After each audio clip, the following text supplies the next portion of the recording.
ဒီနေ့မှတော့ပေါ်တော့ကျမရဲ့ချစ်ဆုံးငယ်ချင်းရောက်နေရတယ်။ဟုတ်ငယ်ချင်းအေးမင်္ဂလာပါ။သူကတော့ကျမရဲ့ငယ်ချင်းလေးလာပဲဖြစ်ပါတယ်။ဟုတ်ပါတယ်သူနာမည်ကတော့လူလာပါနော်။ဒါကသူချက်တာဟင်းကိုကြောင်းနေတော့လေပါ။ဟုတ်တယ်ဟာအဲ့ငါချက်တာလားနော်။နေမပါဘူး။အမလေးတိလာတယ်ဟဲ့။လာနဲ့နငါနဲ့စကားပြောမှလားရန်ဖြစ်မှလားပြောသလား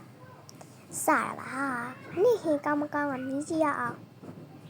အမလေးကောင်းလိုက်တာလာရဲ့နေဟင်းကလေရှမ်းကိုကောင်းလားဟဲ့ဟုတ်လားဟုတ်တယ်ကဲပြောနေတာဟဲ့ကဲပြောရလားဟုတ်တယ်လားငါတို့ရတော့ရအောင်လာလေးလေးလာအေးလာမယ်ကဲ let's goဝေးအိုးရီလီရလေအမလေးအေးညပဲနော်လားအေးဟုတ်တယ်ဒီနေ့ကျမနေ့တန်လို့ဖြစ်နေရလေဟဲ့ငါဘာဖြစ်လို့လဲနေ့တန်ကလေးတန်လို့ပဲဟာငါ့တော့မစစမ်းမနဲ့လေးလာရဲ့